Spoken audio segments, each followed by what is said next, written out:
Hello mga connection. So, today's vlog. So, ito, nag-deliver ako dito sa Pransya. So, ito. Yan, kakabit ko sana. Kaso, hindi fit dun sa bracket. So, ito na siya.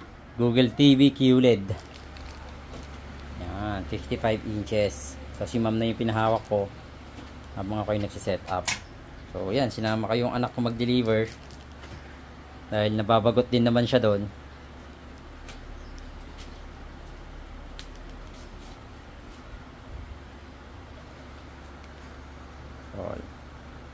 Accept.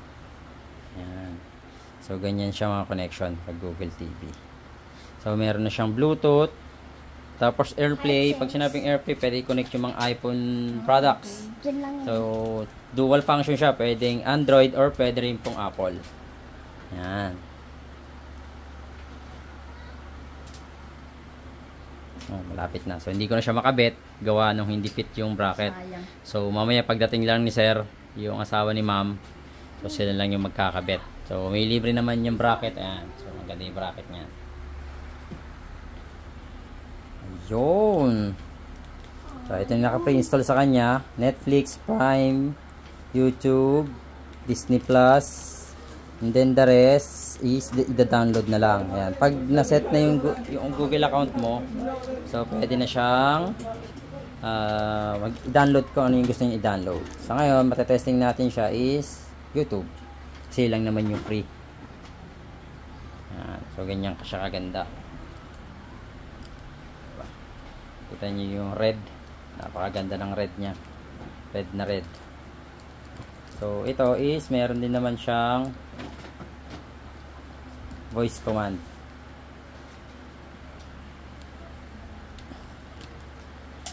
video. Ayan, di ba? So, meron siyang voice command para di na kayo nahirapan Wala na po. Sasalita lang kayo, ma'am. Press nyo lang po yun.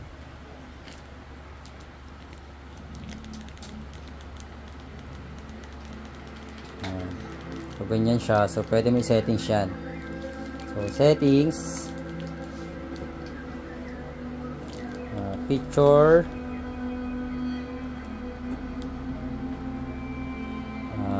Yan, naka-standard siya. So, pwede mo siyang dynamic. Yan, nagbago na yung picture niya. Tapos, mga connection, yung sound niya is pwede mo rin baguhin. Settings. Tapos, display and sound. So, gamitin mo yung sound niya para mas malakas is yung theater. Yan. Dapat ganun po.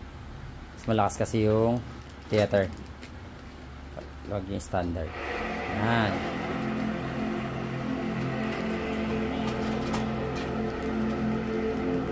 Ayan o. Diba? Ganda.